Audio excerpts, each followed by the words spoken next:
నమస్తే, welcome to of the record. Politics అంటేనే ఒక చెస్ గేమ్. ఇక్కడ ఎప్పుడు ఎవరు ఏ పాచిక వేస్తారో ఎవరికీ అర్థం కాదు. ముఖ్యంగా చొప్పదండి నియోజకవర్గంలో ఇప్పుడు జరుగుతున్న పరిణామాలు చూస్తుంటే ఇంటి గుట్టు లంకకు చేటు అన్నట్లుగా ఉంది పరిస్థితి.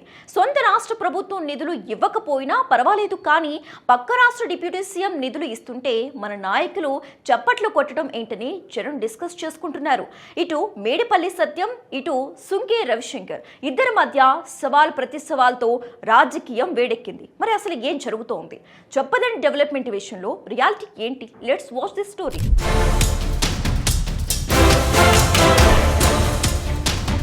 చొప్పదండి ఉమ్మడి కరీంనగర్ జిల్లాలో ఒక కీలకమైన నియోజకవర్గం. ఇక్కడ అభివృద్ధి గురించి ఎవరిని అడిగినా మిక్స్డ్ రెస్పాన్స్ వస్తోంది. రాష్ట్రంలో కాంగ్రెస్ ప్రభుత్వం ఉండి ఇక్కడ ఎమ్మెల్యేగా మేడిపల్లి సత్యం ఉన్నారు.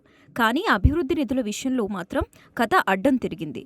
అమ్మ పెట్టదు, అడుక్కు తిననివ్వదు అన్న చందంగా తయారైంది పరిస్థితి అని భక్తులు పెదవి విరుస్తున్నారు. కొండగట్టు అంజన్న ఆలయ అభివృద్ధి విషయంలో తెలంగాణ ప్రభుత్వం నుంచి నిధులు రాకపోవటం, అదే సమయంలో ఆంధ్రప్రదేశ్ డిప్యూటీ సీఎం పవన్ కళ్యాణ్ చొరవతో టీటీడీ నుంచి 35 కోట్ల 19 లక్షల విడుదల కావటం ఇప్పుడు పెను సంచలనంగా మారింది.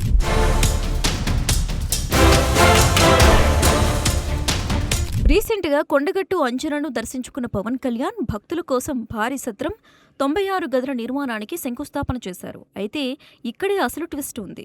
పక్కలో బల్లెం లాంటి బీజేపీతో ఏపీలో పొత్తులో ఉన్న పవన్ కళ్యాణ్ను ఇక్కడ కాంగ్రెస్ ఎమ్మెల్యే మేడిపల్లి సత్యం మంత్రి ఆకాశానికెత్తడం చర్చనీయాంశమైంది.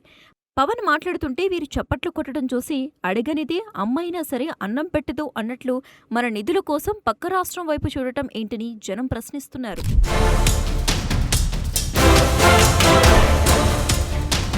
Telangana CM Revanth Reddy AP CM Chandrababu నాయుడికి శిష్యుడని టాక్ ఉంది.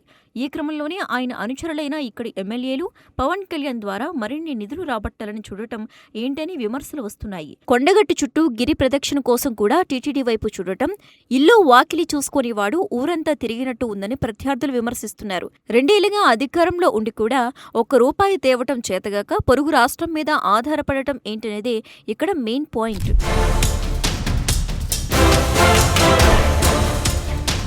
చొప్పదండి నియోజకవర్గం ఇప్పుడు ఒక బ్యాటిల్ గ్రౌండ్గా మారింది. ప్రస్తుత కాంగ్రెస్ ఎమ్మెల్యే మేడిపల్లి సత్యం ఒక సంచలన ప్రకటన చేశారు. గత 10 ఏళ్ల బీఆర్ఎస్ పాలనలో మాజీ ఎమ్మెల్యే సుంకే రవిశంకర్ నియోజకవర్గ అభివృద్ధికి ₹1 కూడా తీసుకురాలేదని ఆయన ఆరోపించారు. కేవలం అబద్ధాలతోనే కాలం వెళ్లదీశారని, తాను చెప్పింది అబద్ధమని నిరూపిస్తే తన ఎమ్మెల్యే పదవికి రాజీనామా చేస్తారని సవాల్ విసిరారు.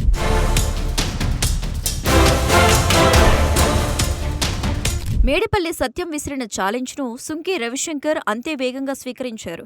కుమ్మరి పురుగుకి కుండలన్నీ తనవే అట అన్నట్లుగా అధికారంలో ఉన్నామన్న అహంకారంతో మేడిపల్లి సత్యం మాట్లాడుతున్నారని మండిపడ్డారు.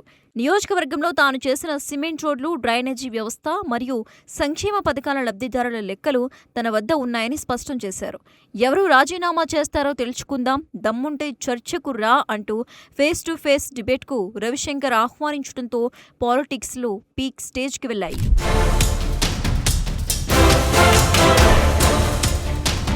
మేడిపల్లి సత్యం వాదన ప్రకారం చొప్పదండిలో ఇప్పటికీ మౌలిక సదుపాయాల కొరత ఉంది.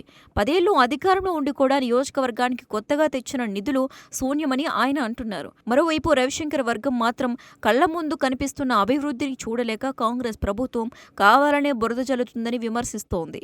ఆడలేక మధ్యలో ఓడు అన్నట్లుగా హామీలు అమలు చేయలేక పాత ప్రభుత్వంపై నెపం నెడుతున్నారని ఎద్దేవా చేస్తున్నారు.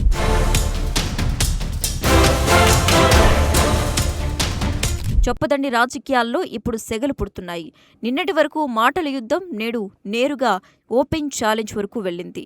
అయినోళ్ళకి ఆకుల్లో, కానోళ్ళకి కంచాల్లో అన్నట్లుగా గత 10 ఏళ్ల పాలనపై ఒకరు విమర్శలు చేస్తుంటే నోరు మంచిదైతే ఊరు మంచిదవుతుంది అంటూ మరొకరు కౌంటర్ ఇస్తున్నారు. ఎమ్మెల్యే మేడిపల్లి సత్యం వర్సెస్ మాజీ ఎమ్మెల్యే సుంకే రవిశంకర్ మధ్య నడుస్తున్న ఈ పొలిటికల్ డ్రామా ఇప్పుడు స్టేట్ వైడ్ హాట్ టాపిక్ అయింది.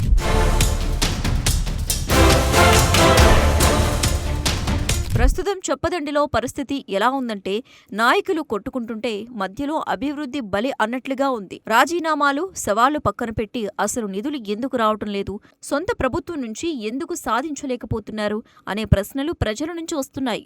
రాజీనామా సవాల్ను రవిశంకర్ స్వీకరించారు. మరి మేడిపల్లి సత్యం తన మాట మీద నిలబడతారా, లేక ఇది కేవలం రాజకీయ గిమ్మిక్కా అనేది వేచి చూడాలి. చొప్పదండి రాజకీయం ఇప్పుడు కొండగట్టు చుట్టూ తిరుగుతోంది. నిధుల కోసం పోరాటం, పదవుల కోసం పోరాటం, మొత్తానికి ఈ డ్రామా ఎటు దారి తీస్తుందో చూడాలి.